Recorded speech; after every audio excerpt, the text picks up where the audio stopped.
แหวนพระจันทร์ตกลงทะเล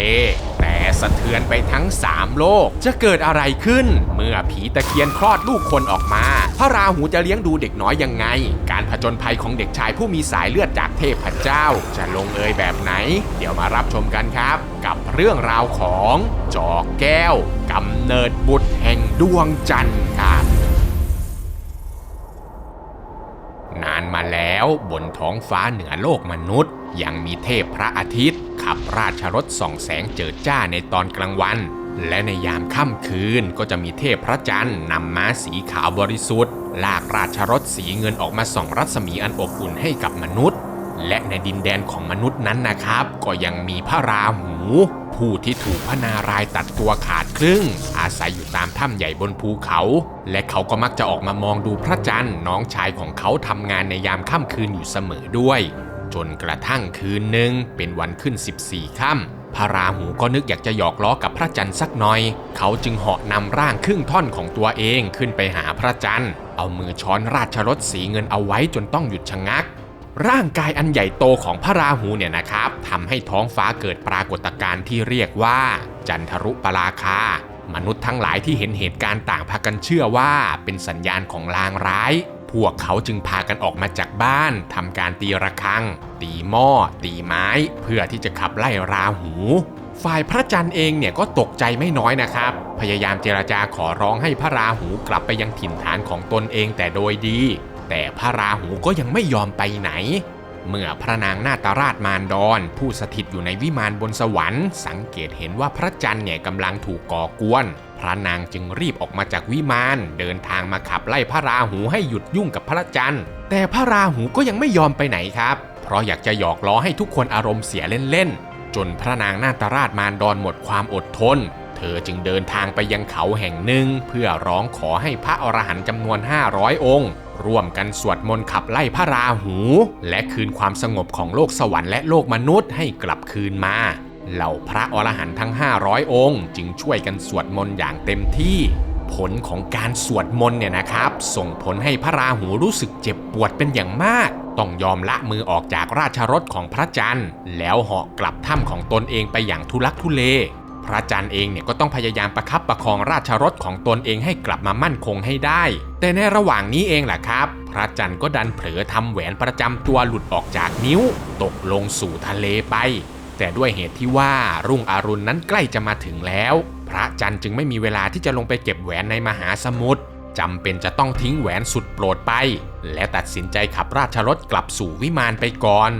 แต่ถึงอย่างนั้นนะครับแหวนเพชรของพระจันทร์เนี่ยก็ไม่ได้ถูกละเลยแต่อย่างใดเพราะพระสมุทรเนี่ยได้บันดาลคลื่นซัดให้แหวนกลายเป็นจอกแก้วลอยไปยังสะดือทะเลใต้มหาสมุทรแต่ทว่าคลื่นทะเลของพระสมุทรนี้เองแหละครับมันดันไปทำให้พระนารายณ์ที่กำลังนอนหลับตกจากแท่นบรรทมพระอนันตนาคราชด้วยทันทีที่พระนารายณ์ตื่นเขาก็สังเกตเห็นจอกแก้วล่องลอยอยู่บนผิวน้ำและรู้สึกประหลาดใจมากเพราะ100 วันพันปีเนี่ยไม่เคยมีอะไรตกลงมายังสะดือทะเลเลยพระนารายณ์ก็เลยใช้มือช้อนเอาจอกแก้วนั้นมาและเมื่อพินิจพิจารณาดูจอกแก้วนี้แล้วพระองค์ก็ได้รู้ว่าแท้ที่จริงแล้วมันก็คือแหวนของพระจันทร์ที่ทำหล่นไว้พระนารายณ์ก็เลยจัดการแปลงจอกแก้วให้กลายเป็นชายหนุ่มรูปงามและก็ตั้งชื่อให้กับเขาตามต้นกำเนิดว่าจอกแก้วจากนั้นพระนารายณ์ก็ทำการถอดเกล็ดพญาอนันตนาคราชออกมาเสกให้เป็นคันธนูกับลูกธนูวิเศษเพื่อให้เป็นอาวุธของจอกแก้วและก็เสกบุษบกทองคำประดับเพชรให้กับเขาใช้เป็นพาหนะด้วยก่อนจะเล่าเรื่องราวของพระจันทร์ผู้เป็นพ่อให้จอกแก้วได้ฟังเพื่อที่จะให้เขาหาโอกาสไปเคารพพ่อของตนเองในอนาคตเมื่อจอกแก้วน้อมรับคำของพระนารายณ์มาแล้วเขาก็กราบลาขึ้นขี่บุษบกแล้วออกผจญภัยไปใช้ชีวิตของตนเองต่อไปจอกแก้วที่เพิ่งเกิดใหม่เนี่ยนะครับก็ขี่บุษบกท่องเที่ยวไปชมโลกมนุษย์ดูท้องทะเลอันสวยงามไปอย่างสนุกสนานจนกระทั่งหลงเข้าไปยังหน้าน้ำของเมืองใต้พิภพอย่างไม่ตั้งใจซึ่งตอนนั้นเองยักษ์กุมภราชผู้ครองเมืองกำลังพาไพร่พลครึ่งปลาขึ้นมาเหนือผิวน้ำเพื่อหาอาหารพอดีทันทีที่ยักษ์กุมภราชสังเกตเห็นจอกแก้วที่ขี่บุษบกทองผ่านมาเขาจึงคิดว่าจะจับจอกแก้วเนี่ยไปให้เมียได้กินเพราะนานๆทีจะมีมนุษย์ผ่านมาแถวนี้ยักษ์กุมภราชเนี่ยไม่รอช้า เหาะขึ้นฟ้าเข้าไปโจมตีบุษบกทองในทันทีแต่ทว่าอิทธิฤทธิ์ของบุษบกวิเศษเนี่ยได้สะท้อนพลังของยักษ์และผลักเอาตัวท้าวกุมภราชให้ตกลงไปในทะเลแต่ท้าวกุมภราชก็ไม่ยอมแพ้พยายามกระโจนเข้าไปโจมตีจอกแก้วอีกครั้งแต่ครั้งนี้แหละครับเขากลับโดนลูกศรของจอกแก้วยิงเข้าไปที่ไหล่จนเลือดอาบพญายักษ์เนี่ยรู้สึกโมโหมากส่งเสียงคำรามร้องเรียกพรรคพวกของตนเองให้มารวมตัวกันทันทีพวกทหารครึ่งยักษ์ครึ่งปลาจึงขี่สัตว์น้ำมารวมตัวกันแล้วเหาะขึ้นฟ้าไปโจมตีจอกแก้วอย่างพร้อมเพรียงแต่ทว่าไม่มียักษ์ตนไหนสามารถจะทำอะไรจอกแก้วได้เลยพวกมันถูกลูกศรวิเศษสังหารล่วงหล่นลงสู่ทะเลทุกรายเมื่อเหลือแค่ยักษ์กุมภราชตนเดียวแล้วยักษ์กุมภราชจึงแปลงกายเป็นวาฬตัวใหญ่พ่นไฟร้อนขึ้นไปเผาจอกแก้วแต่แม้ว่าไฟจะร้อนระอุมากแต่บุษบกทองคำของจอกแก้วก็ยังคงต้านทานเอาไว้ได้ยักษ์กุมภราชเนี่ยนะครับเริ่มเห็นแล้วว่าตนเองเนี่ยสู้ไม่ได้เลยเขาจึงรีบดำน้ำหนีไปตั้งหลักพยายามหาอาหารกินเพื่อที่จะเพิ่มพลังให้กับตนเองแต่จอกแก้วที่เริ่มโมโหแล้วเนี่ยก็ไม่ยอมปล่อยไปง่ายๆจัดการยิงสอนวิเศษเป็นจระเข้ตัวใหญ่ยักษ์ให้ไปว่ายวนหลอกล่อยักษ์กุมภราชทำให้พญายักษ์กุมภราชที่กำลังหิวจนหน้ามืดเข้ามาอ้าปากงับจระเข้เข้าไปแต่ทันใดนั้นล่ะครับจระเข้ก็กลับกลายเป็นกรงจักรหั่นร่างของยักษ์กุมภราชจนตายไปในที่สุดเมื่อจอกแก้วเห็นว่าพวกยักษ์ตายหมดแล้วเขาก็รีบขี่บุษบกหนีออกจากน่านน้ำนั้นไป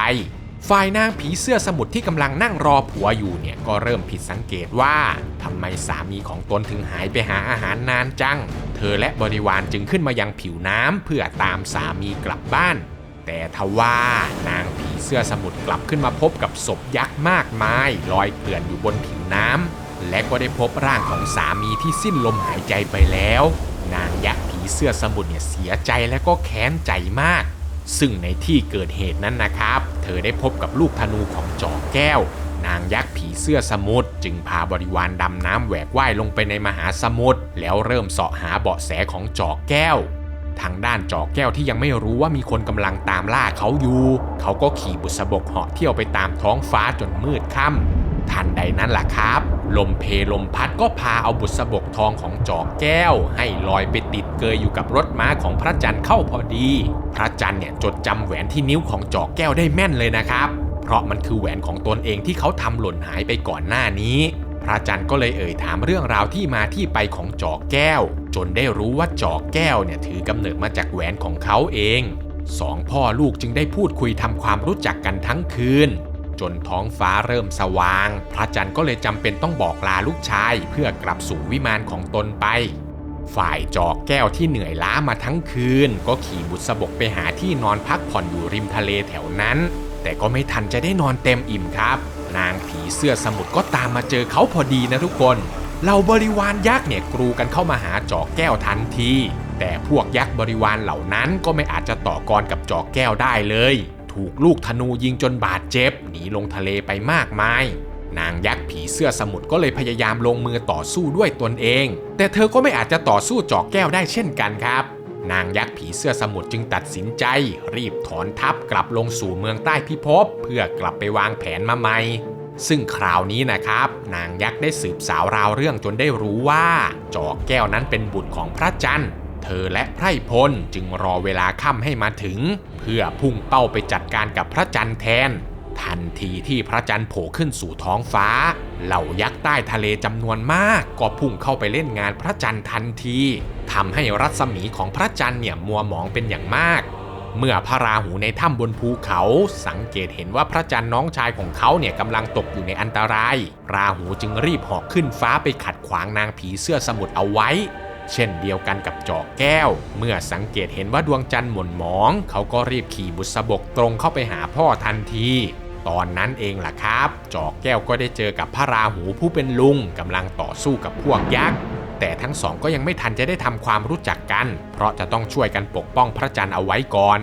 การต่อสู้เนี่ยดำเนินไปอย่างดุเดือดจนกระทั่งพระราหูเนี่ยผลักนางผีเสื้อสมุทรให้ตกลงจากฟ้าจนตายทำให้บริวารยักษ์ที่ติดตามมาเนี่ยไม่คิดจะต่อสู้พวกมันพากันก้มหัวยอมแพ้และก็ขอสวามิภักดิ์ต่อจอกแก้วเพ ร้อมกับเชิญให้จอกแก้วเนี่ยไปรับหน้าที่เป็นผู้ปกครองเมืองใต้พิภพนับตั้งแต่บัดนั้นจอกแก้วที่เห็นว่าหากพวกยักษ์ขาดผู้นำจะพากันเดือดร้อนเขาจึงน้อมรับหน้าที่นี้และไปอาศัยอยู่ที่เมืองใต้พิภพพร้อมกับเหล่ายักษ์ต่อไปซึ่งในระหว่างที่จอกแก้วอาศัยอยู่ที่เมืองใต้พิภพนี้เองล่ะครับจอกแก้วก็ไม่เคยได้ใช้บุษบกอีกเลยเขาจึงตัดสินใจเอาบุษบกเนี่ยไปฝากไว้กับเทวดาตนหนึ่งบนสวรรค์แล้วกลับไปทำหน้าที่เจ้าเมืองใต้พิภพให้ดีที่สุดแต่จอกแก้วที่เป็นคนนอกเนี่ยนะครับเขาก็เลยไม่ค่อยรู้ขนบธรรมเนียมของพวกยักษ์จึงปล่อยปละละเลยพิธีกรรมหลายๆอย่างที่พวกยักษ์เคยทำสืบกันมาจนกระทั่งคืนหนึ่งผีเสื้อเมืองที่ไม่ได้รับเครื่องเส้นไหว้มานานนับปีก็รู้สึกโกรธแค้นเจ้าเมืองมากเขาจึงจัดการมาอุ้มเอาจอกแก้วออกไปจากเมืองใต้พิภพนำไปโยนทิ้งลงทะเล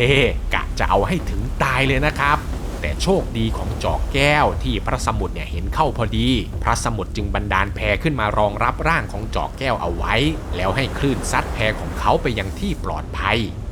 ฝ่ายเมืองใต้พิภพหลังจากที่รู้ว่าเจ้าเมืองหายไปก็พากันแตกตื่นพยายามตามหากันให้วุ่นแต่หายังไงก็หาไม่เจอครับโหนหลวงจึงทำนายดวงชะตาของเจ้าเมืองจนได้พบว่าสาเหตุที่เจ้าเมืองหายตัวไปนั้นเป็นเพราะผีเสื้อเมืองเนี่ยโกรธและไม่ยอมรับในตัวของจอกแก้วทำให้เขาไม่สามารถที่จะเป็นเจ้าเมืองต่อไปได้เหล่าเสนาบดีทั้งหลายเนี่ยต่างรู้สึกเสียใจมากเลยนะครับแต่พวกเขาก็ไม่อาจจะฝืนโชคชะตาได้เหล่าเสนาบดีจึงได้แต่ทำใจแล้วจัดการส่งลูกศรกับคันธนูของจอกแก้วไปลอยแพพร้อมกับผูกจดหมายเขียนคำร่ำลาเอาไว้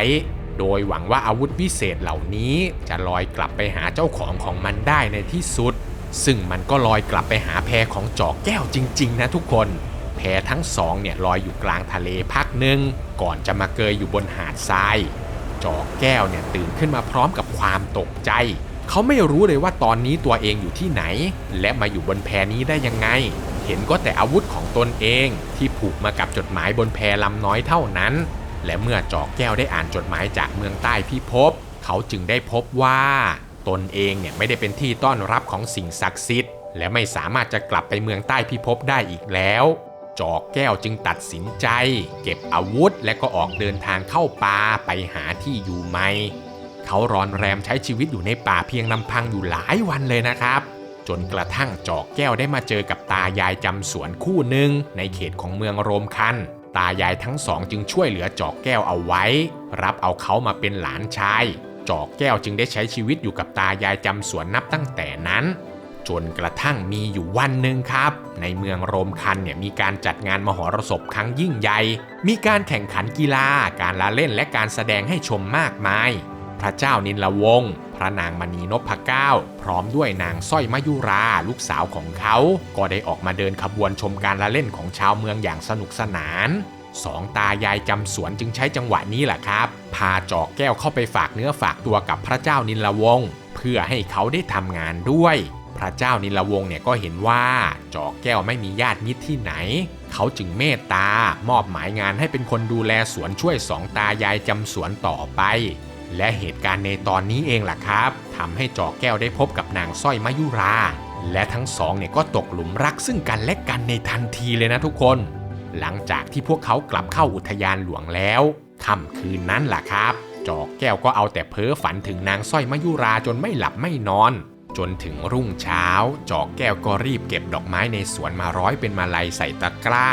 ซึ่งยายจำสวนเนี่ยนะครับจะมีหน้าที่ยกตะกร้าใส่มาลัยนี้ไปให้กับนางสร้อยมยุราอยู่เป็นประจำแต่ครั้งนี้จอกแก้วได้แอบซุกซ่อนจดหมายรักเอาไว้ด้วยเมื่อนางสร้อยมยุราได้อ่านจดหมายรักของจอกแก้วเธอก็อมยิ้มทั้งวันและเธอก็ไม่ลืมที่จะเขียนจดหมายรักตอบกลับไปด้วยโดยการแอบเอาจดหมายซุกซ่อนไปกับผ้าห่มแล้วร้องขอให้ยายจำสวนเนี่ยนำไปมอบให้กับจอกแก้วจอกแก้วจึงได้รับรู้ว่านางสร้อยมยุรานั้นก็มีใจให้กับเขาเช่นเดียวกันหลังจากนั้นเป็นต้นมาล่ะครับจอกแก้วและนางสร้อยมยุราก็มักจะแอบส่งจดหมายรักให้กันอยู่เสมอความสัมพันธ์ของทั้งคู่เนี่ยพัฒนาขึ้นอย่างรวดเร็วไม่นานทั้งสองก็เริ่มแอบไปมาหาสู่กันอย่างลับๆจนกระทั่งคืนหนึ่งครับจอกแก้วได้แอบเข้าไปหานางสร้อยมยุราแต่ดันเผลอนอนหลับอยู่กับเธอในปราสาทจนถึงเช้า เหล่าพี่เลี้ยงที่พากันมาปลุกนางมยุราอยู่เป็นประจำเนี่ยจึงได้เห็นว่าพระธิดากำลังนอนกกอยู่กับจอกแก้วนายจำสวนพวกเธอจึงเร่งนำเอาเรื่องนี้ไปรายงานให้กับพระเจ้านิลวงศ์ทันทีแน่นอนครับว่าพระเจ้านิลวงศ์เนี่ยโกรธมากๆสั่งให้ทหารรีบไปยังปราสาทของลูกสาวแล้วจับตัวจอกแก้วไปขังคุกเอาไว้ซึ่งจอกแก้วเนี่ยก็ยอมแต่โดยดีนะครับเพราะไม่อยากจะทะเลาะกับพ่อตาและด้วยเหตุที่ว่าจอกแก้วเนี่ยไม่ใช่คนธรรมดาทำให้ในระหว่างที่เขาถูกขังจอกแก้วจึงมักจะแยกร่างปลอมของเขาเอาไว้ในคุกเพื่อตบตาทหารยามส่วนตัวจริงก็แอบขึ้นปราสาทไปอยู่กับนางสร้อยมยุราทุกวันและก็เป็นแบบนี้อยู่เรื่อยมาจนกระทั่งวันหนึ่งครับราชทูตจากเมืองกระบินได้ส่งสารมาสู่ขอนางสร้อยมยุราให้ไปเป็นมเหสีของท้าววันทสูรแต่พระเจ้านิลวงศ์เนี่ยตอบปฏิเสธไปนะครับเพราะรู้ดีว่าท้าววันทสูรเนี่ยเป็นคนที่โหดเหี้ยมไม่มีเมียเป็นตัวเป็นตนสักทีเรื่องนี้จึงสร้างความโกรธแค้นให้กับท้าววันทสูรเป็นอย่างมากจนเกิดเป็นสงครามของทั้งสองเมืองขึ้นทันทีท้าวนิลวงศ์เนี่ยก็พยายามต่อสู้อย่างสุดความสามารถแล้วนะครับแต่เมืองโรมคันนั้นมีกำลังพลที่น้อยกว่าหลายเท่าและก็กำลังจะพ่ายแพ้ท้าวนิลวงศ์เองก็ได้รับบาดเจ็บสาหัสตอนนั้นเองล่ะครับจอกแก้วจึงออกมาต่อสู้ประจันหน้ากับท้าววันทสูรอย่างห้าวหาญเพื่อจะช่วยเมืองโรมคันเอาไว้แน่นอนครับว่าจอกแก้วเนี่ยสามารถสังหารท้าววันทสูรและก็เอาชนะศึกในครั้งนี้ได้อย่างง่ายดาย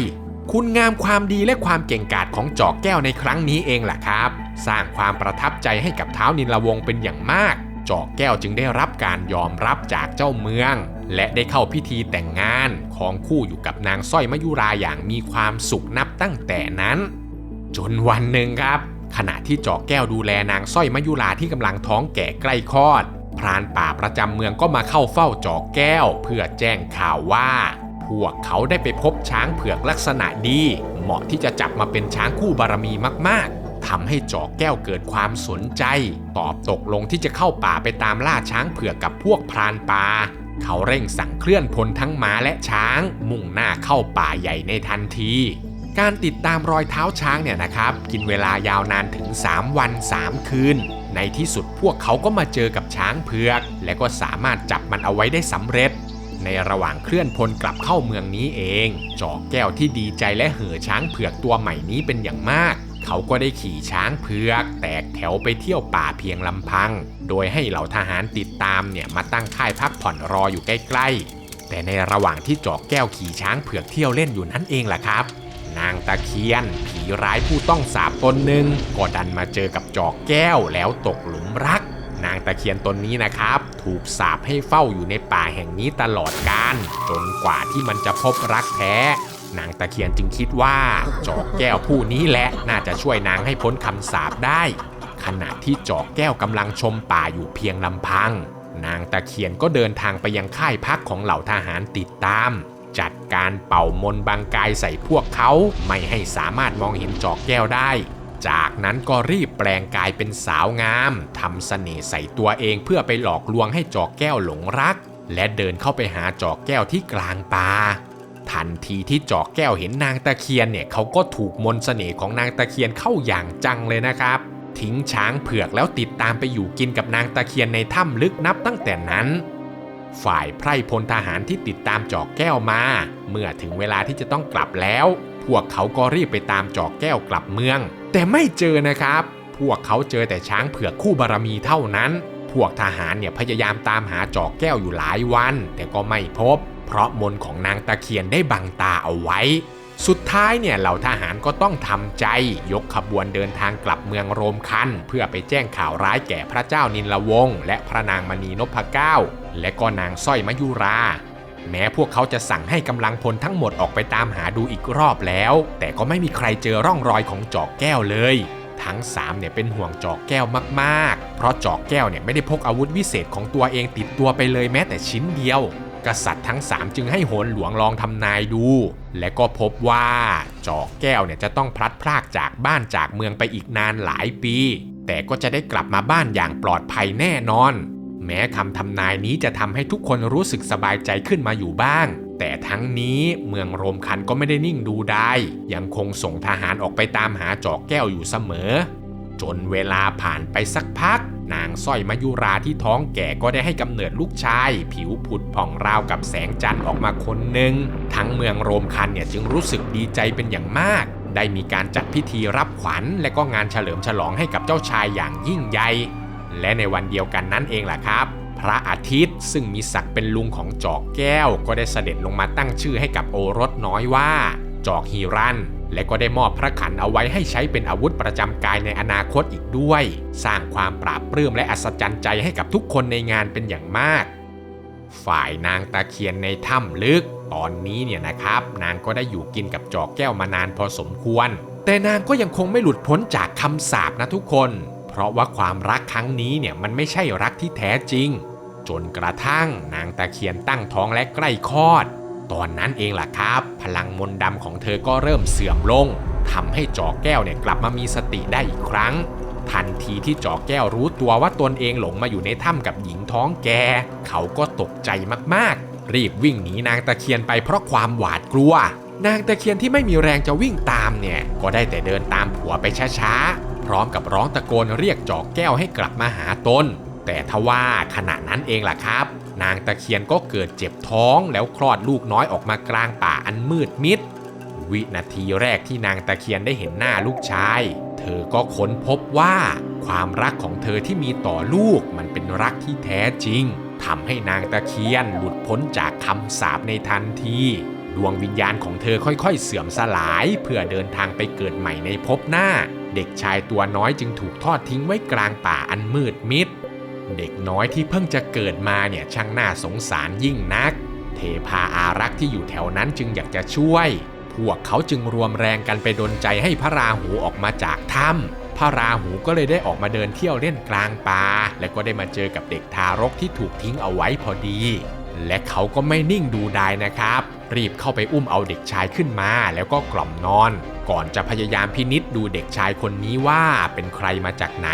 จนพระราหูได้รู้ว่าเด็กน้อยคนนี้เป็นลูกของนางตะเคียนและจอกแก้วหลานชายของเขาเองพระราหูจึงตัดสินใจอุ้มเด็กคนนี้กลับเข้าถ้ำแล้วก็เลี้ยงเหลนคนนี้เอาไว้แทนพ่อกับแม่พร้อมกับตั้งชื่อให้ว่าจอกสำริดและพระราหูก็คอยประคบประหงมดูแลเด็กน้อยอย่างดีเรื่อยไป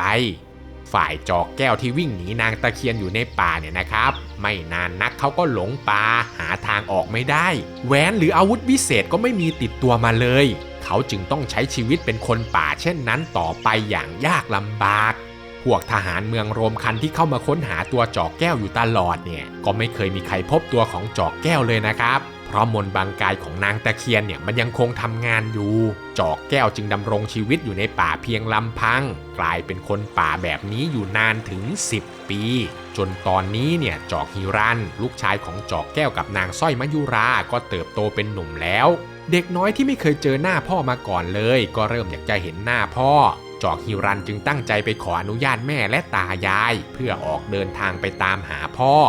แน่นอนครับว่าทุกคนเนี่ยไม่อนุญาตเพราะเป็นห่วงว่าหลานจะหายไปอีกคนพวกเขาจึงห้ามไม่ให้จอกฮิรันคิดพยายามตามหาพ่ออีกเด็ดขาดแต่จอกฮิรันที่เป็นเด็กดื้ออยู่แล้วเพื่อจะได้เจอหน้าพ่อเด็กชายจึงตัดสินใจหนีออกจากเมืองโรมคันในตอนกลางดึกเดินทางเข้าป่าไปตามหาพ่อเพียงลำพังซึ่งขณะเดียวกันในป่าลึกนั้นเองแหละครับจอกสำริดที่ถูกเลี้ยงดูโดยพระราหูก็เติบโตจนมีอายุ10 ขวบแล้ว